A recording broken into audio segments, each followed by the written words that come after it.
Sobat Milenial, kalian sedang menyaksikan program Top News by IDN Times bersama saya Larasati Putri. Selama 30 menit ke depan, kami akan menyajikan rangkuman Top News sepanjang hari ini, Jumat 9 September 2022.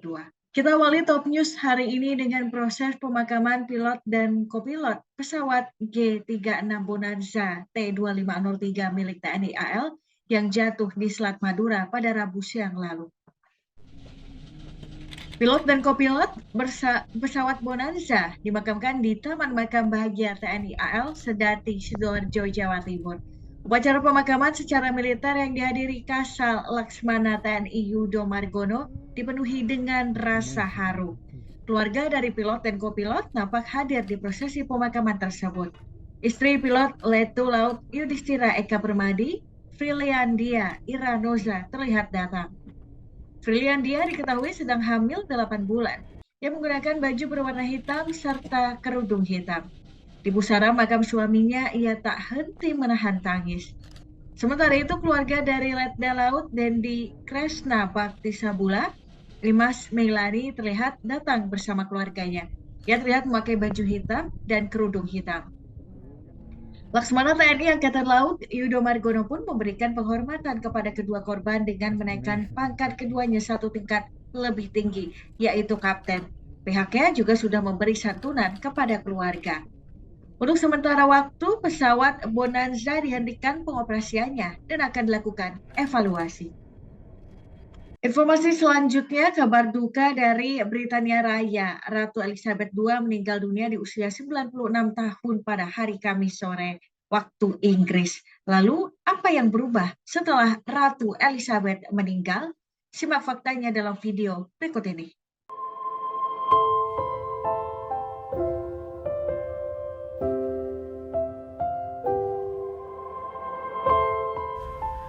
Penguasa Kerajaan Inggris, Ratu Elizabeth II meninggal dunia pada Kamis sore waktu Inggris. Pemimpin Kerajaan Inggris terlama ini meninggal di Kastil Balmoral, Skotlandia karena mengalami sakit. Sebelumnya, keluarga Kerajaan Inggris berkumpul di Kastil Balmoral. Setelah mendapatkan kabar kesehatan sang putri memburuk, Elizabeth II pun meninggal dalam kondisi dikelilingi oleh anak-anak, para cucu, dan cicitnya, termasuk Pangeran Charles, Pangeran William, Pangeran Harry, dan istrinya Meghan Markle. Usai wafatnya Ratu Elizabeth II di usia 96 tahun ini, banyak perubahan yang akan terjadi di Inggris. Salah satunya, bendera Royal Standard yang berkibar di luar kantor kepolisian hingga Angkatan Laut, yang kini mencakup bendera Skotlandia, Irlandia, dan Inggris. Sebagai pewaris tahta, mungkin Charles akan memasukkan elemen Wales. Selanjutnya, wajah Pangeran Charles akan menggantikan wajah mendiang sang ibu di semua mata uang pound sterling yang beredar. Walaupun begitu, uang dengan potret Elizabeth akan tetap dicetak hingga akhir 2022. Penggantian ke wajah Pangeran Charles pun akan memakan waktu selama 16 bulan untuk Bank of England. Begitu juga dengan lagu kebangsaan yang akan terjadi perubahan instan dalam liriknya, yaitu dari God Save Our Grace Queen berubah menjadi God Save Our Grace King. Pangeran Charles pun mengungkapkan kesedihannya karena sang ibu Ratu Elizabeth meninggal. Walaupun begitu, tahta Raja Inggris langsung diserahkan kepadanya tanpa upacara. Tetapi, secara aturan tradisional, Charles akan melalui serangkaian penobatan sebagai Raja Inggris. Jasad Ratu Elizabeth pun akan disemayamkan di Westminster Hall, London selama 4 hari sebelum pemakamannya. Saat inilah, rakyat Inggris akan diperbolehkan melayat sang ratu.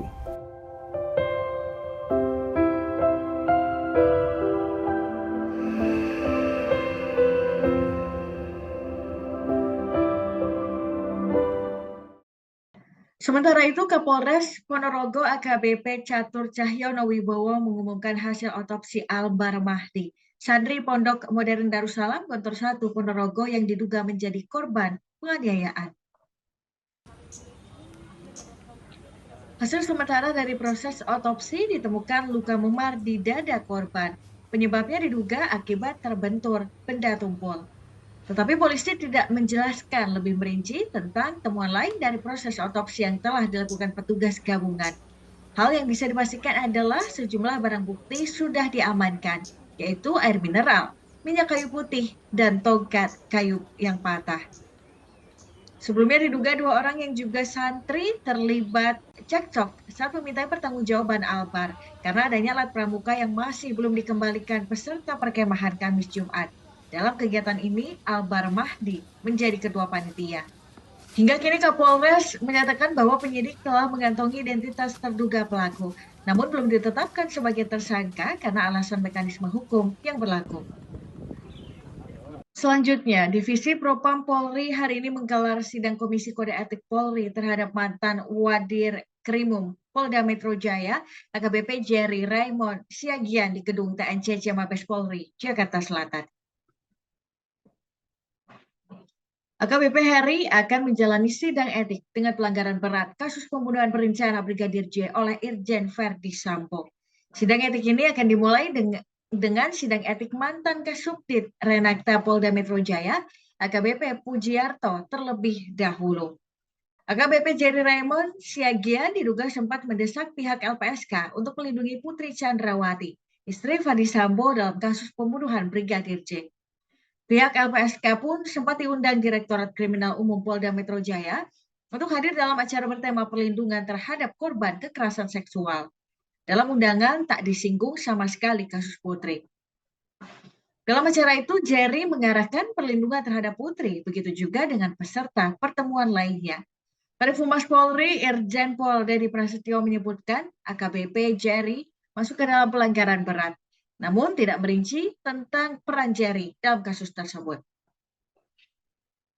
Ketua KPK Firly Bahuri memastikan pemeriksaan Gubernur DKI Jakarta Anies Baswedan sebagai saksi di kasus Formula E murni untuk kepentingan hukum, bukan karena adanya kepentingan politik atau lainnya. Sedangkan terkait lamanya pemeriksaan Anies hingga 11 jam lebih menurut Firly, lantaran penyidik ingin menggali banyak informasi dari Anies Baswedan. Berikut kita simak penjelasan Ketua KPK Firly Bahuri saat jumpa pers. Yang berikutnya terkait dengan, nah ini ada kawan tadi Formula E ya. Saya sengaja tempatkan di akhir nih, supaya fokus semua. Jadi begini rekan-rekan, pemerintahan keterangan kepada setiap orang itu adalah diatur undang-undang. Apakah seseorang ini dimintain keterangan sebagai saksi, atau sebagai tersangka, atau sebagai ahli. Itu ada aturannya.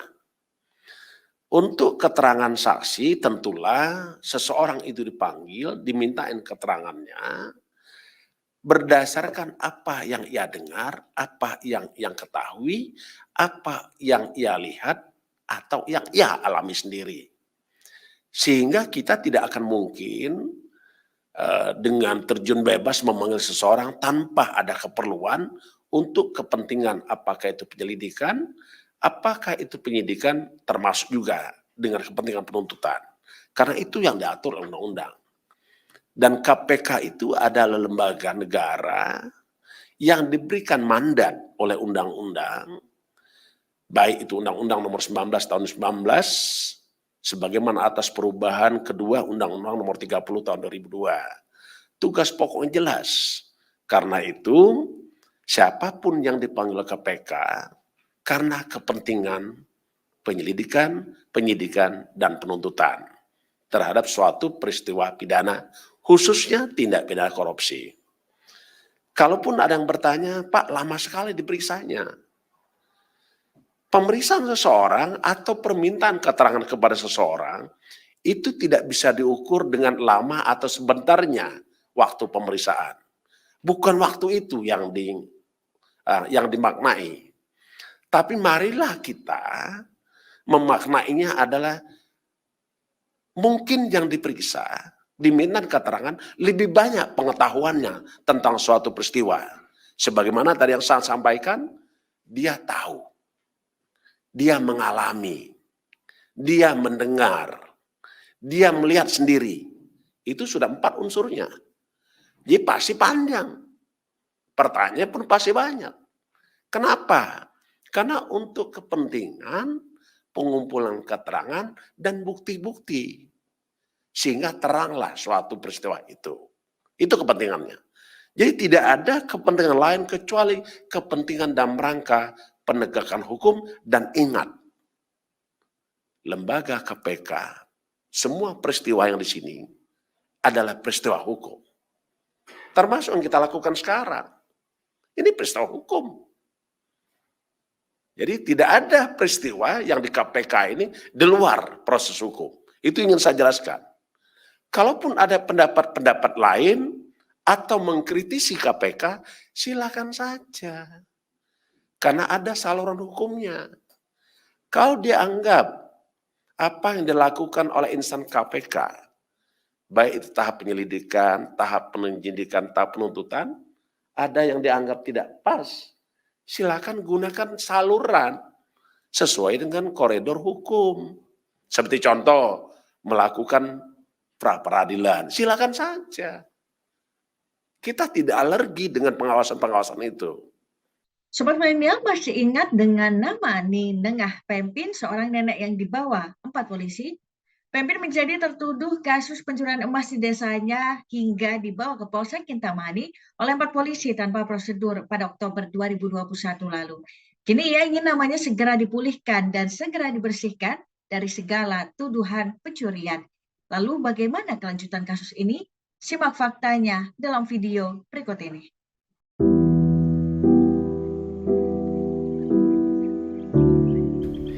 ...25 Oktober 2021 silam, seorang nenek bernama Ninengah Pempin yang berusia 66 tahun dituduh mencuri dan dilaporkan ke Polsek Kintamani Kabupaten Bangli, Provinsi Bali oleh saudaranya sendiri. Ia dituduh lantaran mampu membangun rumah serta membeli sepeda motor untuk cucunya di masa pandemi ini.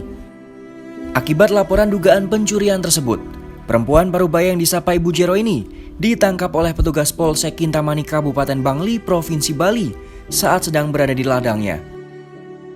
Ia pun lantas diperiksa selama 8 jam di Mapolsek Kintamani. Ia dipaksa untuk mengakui laporan kasus pencurian emas yang ditaksir senilai 85 juta rupiah. Lalu, apakah ia mengakui laporan tersebut? Bagaimana cerita awal kasus salah tangkap ini bisa terjadi? Kuda ngaruh nih tanahnya keteng durung tiang onden menjawab jangan hijau nabang dan saja mutang panak tiang kita di dalam hati nih gitu. Memek jujur memek masuk kenapa Pak wenten api begitu memek membangun idang meliang motor cucu ijo memek mang pipis masan krona kene anaknya makan kewah. Memek terus terang memek untung orang gitu. Maksudnya membangun meliang motor kengken niku Pak wenten api lah niku jelasan niku tiangnya apeng kenu bantiang tuh. Si ngado tuh tetanggan memek anak kilangang kilangang emas. Oh berarti tiang dituduh. Saat penangkapan, 5 orang polisi membawa Pempin ke Mapolsek Kintamani. Ia dibawa menggunakan mobil dan diapit oleh 3 anggota kepolisian. Atas tuduhan tindakan pencurian tersebut, polisi juga mendatangi menantu Pempin untuk dimintai keterangan. Menurut pengakuan Pempin, polisi memaksa dirinya untuk mengakui laporan tindak pencurian yang dilayangkan kepadanya. Kalau kita sih menganalisanya ya sebenarnya terlalu awal, saya bilang terlalu dini polisi mengambil tindakan langsung mengambil Jero Pimpin ini tanpa istilahnya ada bukti awal atau dugaan awal yang menyatakan bahwa memang Bu Jero Pimpin inilah dicurigai untuk melakukan. Hanya kalau kemarin sih hasil dari kita investigasi, saya bilang ke Polsek itu yang melatar belakanginya apa sih, kenapa sih Bapak ini adalah laporan dari salah satu pengaduan, saya bilang bukan laporan lagi ya, pengaduan dari salah satu warga yang kehilangan. Kemudian kenapa dia menuduh ini, katanya berdasarkan dari temuan orang pintar, satu yang tidak saya dengar. Nggak masuk akal sekali kan gitu. Saat ini, pihak Desa Kedisan, Kecamatan Kintamani, Kabupaten Bangli mengaku telah memulihkan nama baik Pempin. Melalui upacara adat di Desa Kedisan, Kepala Desa telah memberikan klarifikasi bahwa Penpin terbukti tidak mencuri. Sementara Polsek Kintamani akhirnya menghentikan penyelidikan laporan pencurian tersebut dan menyatakan nenek Penpin tidak terbukti melakukan pencurian yang dituduhkan kepadanya.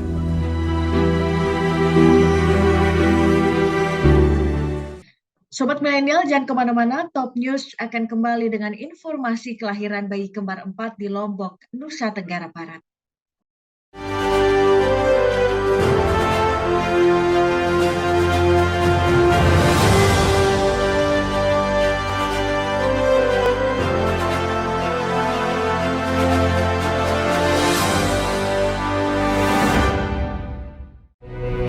IDN Times menggelar Indonesia Millennial Summit IMS 22 sebuah event inspiratif di Jakarta dengan ramai tema diserbu Shaping para kaum Indonesia's Future. Kegiatan yang akan digelar selama 2 hari ini Acara akan tahunan ini menghadirkan beberapa pembicara inspiratif bagi kaum-kaum milenial.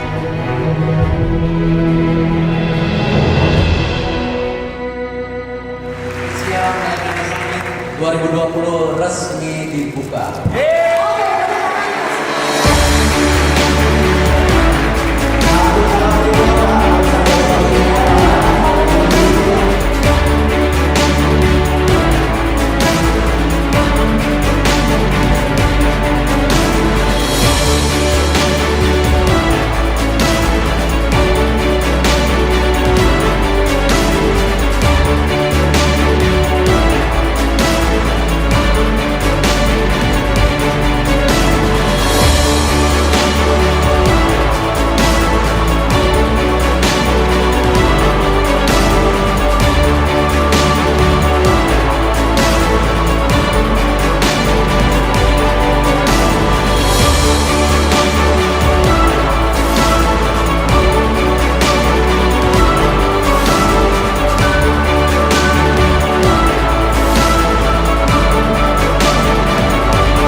Di atas 500 boleh angkat tangan.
Yang baru di IDN App, tonton live streaming kreator dan topik yang kamu suka, beri hadiah dan ngobrol dengan streamers favoritmu, bisa nonton sambil berkegiatan lain tanpa perlu langganan.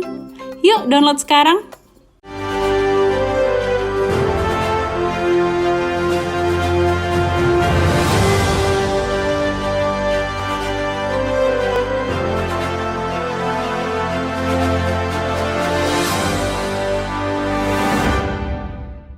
Kembali lagi ke Top News dengan saya, Larasati Putri. Kabar bahagia datang dari sepasang suami istri asal Bima, Nusa Tenggara Barat yang melahirkan bayi kembar 4 di RSUD Provinsi NTB pada Rabu kemarin. Bagaimana proses kelahiran bayi kembar 4 ini?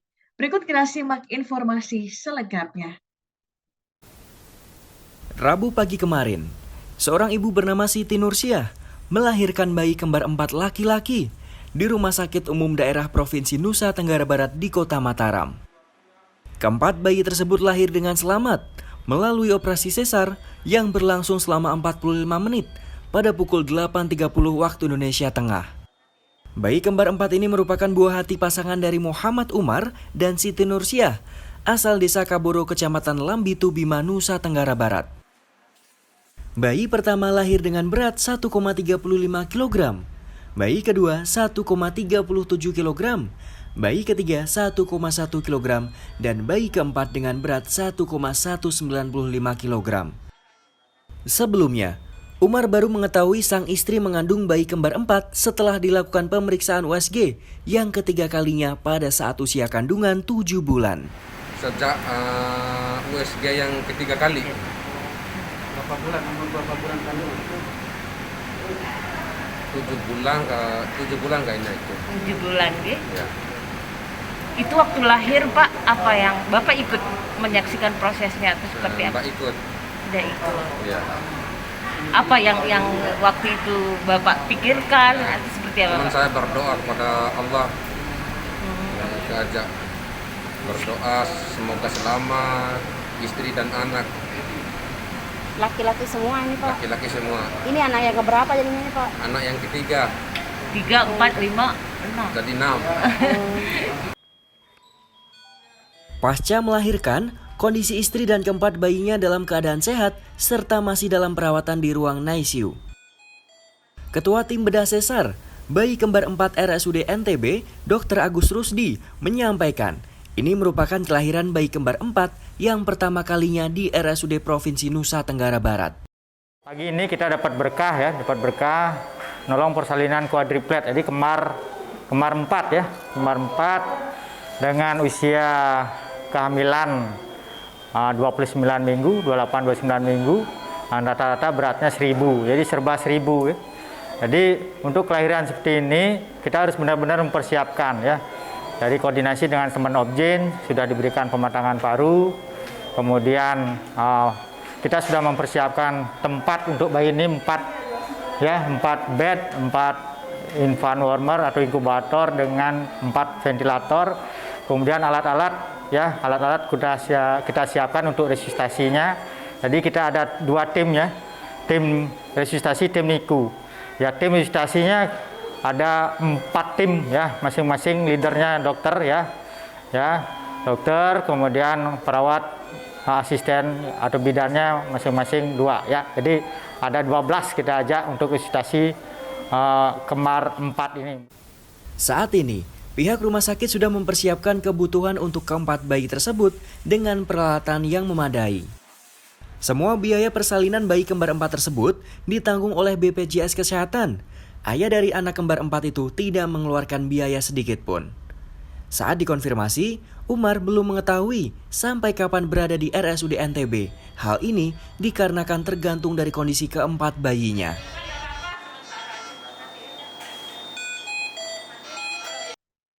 Masih terkait masalah kesehatan, Menteri Kesehatan Budi Gunadi Sadikin pagi tadi meluncurkan program gerakan cegah stunting untuk mewujudkan anak-anak Indonesia yang sehat dan pintar. Menurut Menkes, sebelum tahun 2030, masalah stunting di tanah air sudah harus selesai agar bangsa Indonesia bisa menikmati bonus demografi yang produktif. Berikut kita simak penjelasan Menteri Kesehatan Budi Gunadi Sadikin terkait gerakan cegah stunting.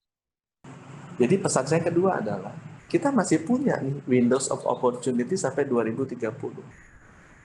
Di mana sampai dari sekarang sampai 2030 kita harus memastikan semua orang Indonesia yang produktif itu semaksimal mungkin produktivitasnya naik tinggi. Kalau bisa pendapatan per kapitanya dari 4.000 naik sampai 20.000. Karena sesudah itu akan melandai pertumbuhan. Pendapatan per kapitanya akan melandai. Karena penyebutnya akan lebih banyak yang tidak produktif. Karena pembilangnya akan lebih sedikit yang produktif. Kira-kira matematik dasarnya begitu. Ya. Karena akan lebih banyak populasinya yang tidak produktif. Karena pembilangnya akan lebih sedikit yang produktif. Karena populasi kita sudah menua. Istilahnya, epidemiologisnya, populasi bonus demografinya sudah mulai menurun. Puncak dari bonus demografinya sudah terlampaui. Persentase dari usia produktif 15 sampai 60 tahun sudah mulai menurun. Jadi tugas kita teman-teman, sampai 2030 kita mesti memastikan isu stunting ini secepat mungkin selesai. Kalau kita beresin sesudah tahun 2030, manfaatnya jauh lebih sedikit dibandingkan kita beresinnya tahun ini. Kalau bisa kita beresinnya tahun ini, jangan tunggu 5 tahun lagi. Karena kalau kita beresin tahun ini stuntingnya, kita akan bisa menikmati masa produktifnya lebih panjang, lebih besar dibandingkan kita beresinnya sesudah tahun 2030. Jadi pesan saya yang kedua teman-teman adalah kita harus memastikan bahwa penyelesaian masalah stunting ini ada windows of golden opportunity. Kayak kita penyakit stroke atau jantung nih. Ada Windows-nya. Makin cepat kita beresin, makin baik. Makin telat kita beresin, manfaatnya makin berkurang. Manfaatnya makin berkurang. Nah, yang ketiga, pesan saya terakhir buat teman-teman. Sudah tahu ya. Oh, yang pertama, ini bukan masalah kesehatan aja. Ini masalah apa yang kita ingin wariskan ke anak cucu kita sih. Bangsa yang hebat atau bangsa yang nggak hebat. Yang nomor 2, kita mesti kerja sekarang dan cepat. Karena itu ada windows opportunity. Dan yang ketiga saya ingin sampaikan. Ini sama seperti vaksinasi. Ini kerjaan yang sangat besar. Yang nggak mungkin kita bisa lakukan sendiri. Saya udah lihat scope-nya, scale-nya. Ini nggak mungkin bisa dilakukan sendiri. Ini kerjaan yang harus dilakukan bersama-sama. Ini kerjaan yang nggak mungkin kita lakukan secara eksklusif pemerintah atau Kementerian Kesehatan lakukan. Ini harus inklusif bersama-sama. Ini nggak bisa kita lakukan dengan pendekatan program. Ini programnya Kemenkes. Ini programnya BKKBN. Atau ini programnya pemerintah saja. Ini programnya Universitas Indonesia. Ini programnya kedokteran. Nggak bisa. Ini harus dibangun menjadi gerakan milik seluruh masyarakat Indonesia. Di mana kekuatan modal sosial yang dimiliki semua komponen bangsa harus kita rajut. Kita jalin. Kita bangkitkan. Supaya ini menjadi milik bersama. Saya udah ngelihat di vaksinasi, itu luar biasa kekuatan modal sosial bangsa kita. Kalau kita bisa rajut. Saya tuh banyak ketemu, ya ini mirip sama vaksinasi, saya ketemu menteri-menteri seluruh dunia tuh, mereka tanya, Indonesia luar biasa ya, kok bisa kayak gini sih vaksinasinya? Apa yang dilakukan Menteri Kesehatan? Aku bilang, loh, ini berhasil karena Menteri Kesehatannya tidak lakukan apa-apa. Menteri Kesehatan lakukan cuma jalan-jalan foto-foto aja. Karena yang kerja ya civil society, yang kerja Kapolri, yang kerja Panglima ABRI, yang kerja ya dirut-dirut perusahaan-perusahaan, yang kerja adalah ketua alumni Kanisius, yang kerja adalah ketua NU, yang kerja adalah kepala gereja, yang kerja adalah kepala sekolah seluruh Indonesia, kepala puskesmas, gubernur, kepala daerah, mereka yang kerja. Menterinya datang foto-foto, senyum-senyum ke sana ke sini, ya, kerja mereka. Dan mereka bangga, dan mereka merasa itu keberhasilan mereka, dan memang itu keberhasilan mereka. Kalau kita bisa membangun ini sebagai suatu gerakan, dan masyarakat menyadari bahwa ini penting buat mereka, ini penting buat anak-anak mereka, penting buat cucu-cucu mereka dan masa depan keluarga mereka, program ini akan berhasil. Kalau kita tidak berhasil meyakinkan seluruh masyarakat bahwa ini adalah milik mereka, penting buat mereka, penting buat keluarga mereka, artinya program ini tidak berhasil. Itu 3 pesan saya hari ini. Mudah-mudahan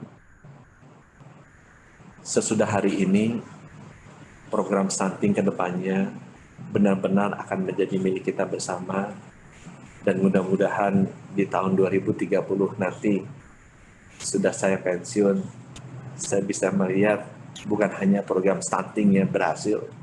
Kata-kata stunting adalah salah satu kata-kata yang paling susah definisinya dan paling membingungkan untuk banyak orang. Tapi buat saya yang penting adalah semua anak-anak Indonesia akan menjadi sehat, mereka akan jadi pintar, dan bangsa kita akan menjadi bangsa yang hebat, dan kita bisa berdiri sama tinggi dan menjadi bangsa yang dikagumi oleh bangsa-bangsa lain di dunia. Terima kasih. Wassalamualaikum warahmatullahi wabarakatuh. Sobat Milenial, jangan kemana-mana, Top News akan kembali dengan informasi ibu hamil yang ditanduri kain untuk menuju puskesmas.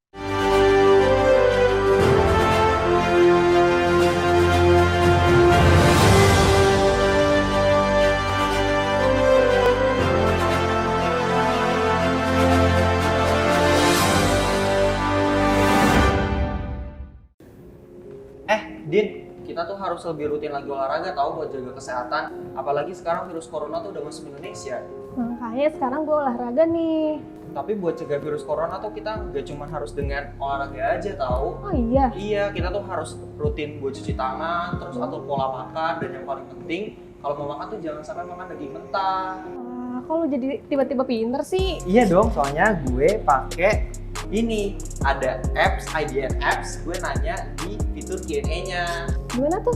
Nih, lo tinggal buka IDN apps, terus ada tanda plus, lo klik, terus di sini ada fitur tanya jawab, udah deh tinggal klik. Nah, lo tinggal masukin pertanyaan lo di sini. Jadi tuh kita bisa interaksi sama pembaca yang lain? Iya, lo bisa interaksi di sini, lo bisa nanya sekaligus bisa jawab pertanyaan-pertanyaan yang ada. Ntar deh, gue download IDN apps-nya. Iya, pokoknya lo harus download karena semua ada di IDN.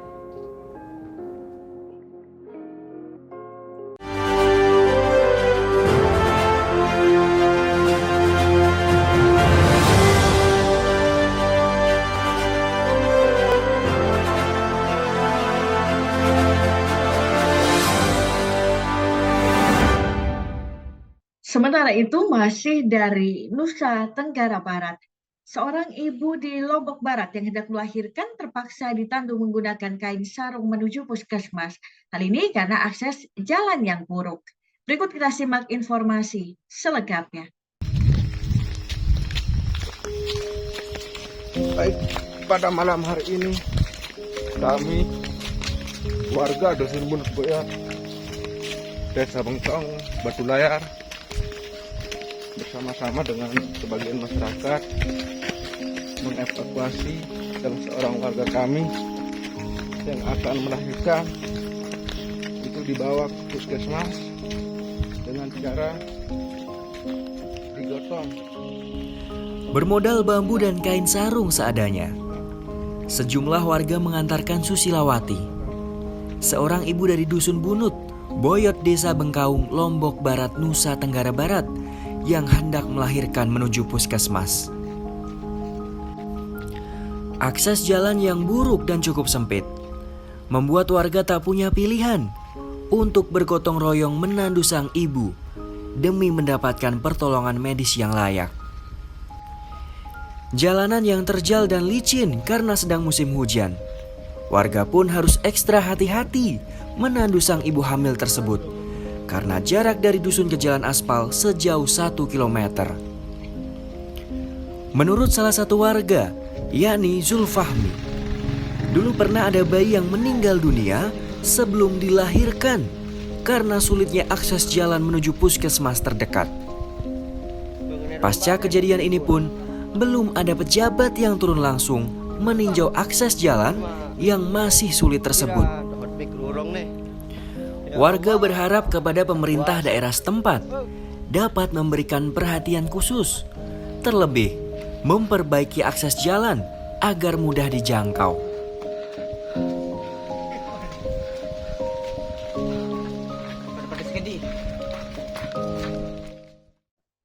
Timnas Ampute Indonesia akan berlaga di Piala Dunia Ampute pada Oktober 2022 mendatang. Rencananya ajang ini akan berlangsung di Turki pada 1 hingga 9 Oktober 2022.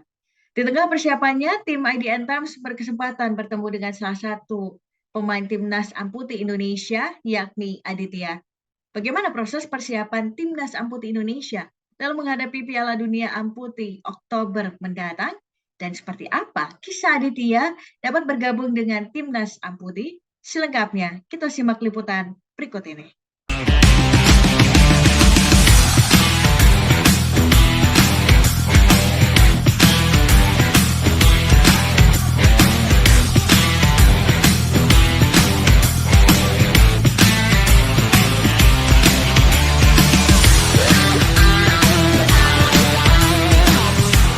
Halo Sobat Milenial, jumpa lagi dengan saya Sandi Firdaus di acara Locker Room IDN Times. Dan sekarang tim IDN Times akan mewawancarai salah satu pemain dari Timnas Ampute Indonesia yang akan tampil di ajang Piala Dunia 2022 di Turki. Penasaran siapa sosoknya? Mari kita kenalan dulu. Bang. Halo Bang. Siapa namanya Bang? Adit. Bang, sehat Bang? Sehat. Kalau selain main bola Bang, kegiatannya sehari-hari ngapain aja Bang? Selain latihan gitu? Ya paling karena ada schedule dari tim pelatih, latihan biasanya udah 2 bulan nih udah lewat. Yang biasanya sehari 2 kali sekarang berkurang gitu, lebih ke taktik sekarang. Tapi kalau di luar main bola, katanya Bang Adit juga sempat kuliah Bang ya? Kuliah di UIN? Sempat kuliah. UIN mana Bang itu? UIN Bandung. UIN Bandung? Nah kan sekarang udah tergabung di Timnas nih, kalau boleh tahu itu mulai gabung dari Timnasnya dari tahun berapa Bang? 2019. 2019? Ya. Itu dulu gimana sih Bang? Jadi masih ibaratnya karena 2018 baru berdiri, saya amputasi 2019, ya bareng-bareng merintis lah kasarnya. Jadi karena memang apa ya, nggak ada niatan untuk kembali bermain sepak bola sih, hanya sekadar panah. Tetapi makin sini makin ke arah serius gitu, karena memang banyak apa ya, melihat kedepannya banyak event juga sih. Kalau dulu yang ngajak itu berarti siapa Bang? Yang ngajak masuk? Temen, jadi temen sempat share gitu tentang sepak bola amputasi. Ya saya lihat menarik juga gitu, walaupun menggunakan tongkat. Saya nyoba, ya adaptasinya sih sulit sih, setahun lebih sih saya. Berarti tapi sebelum ini juga, sebelum masuk amputasi pernah bergabung di klub atau di diklat gitu Bang? Sempat di mana tuh Bang? Di diklat Persib 2014, 2015. Itu dulu seangkatan siapa aja Bang kalau boleh tahu? Barengan Hanif, Gianjola, jadi Febri. Jadi waktu itu tuh apa ya, belum ada regulasi usia gitu, jadi latihan tuh dibarengin. Oh jadi nggak ada pembatasan kayak usia berapa, jadi bareng-bareng aja gitu? Iya.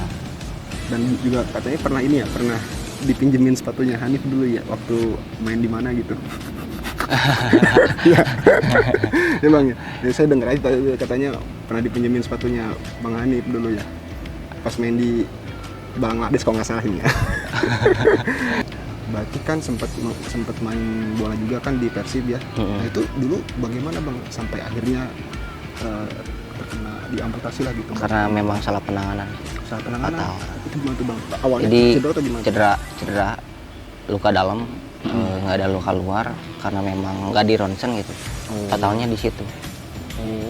Jadi ada salah penanganan, ketika ditindak di area patah tulang, akhirnya banyak apa ya, jaringan-jaringan yang rusak.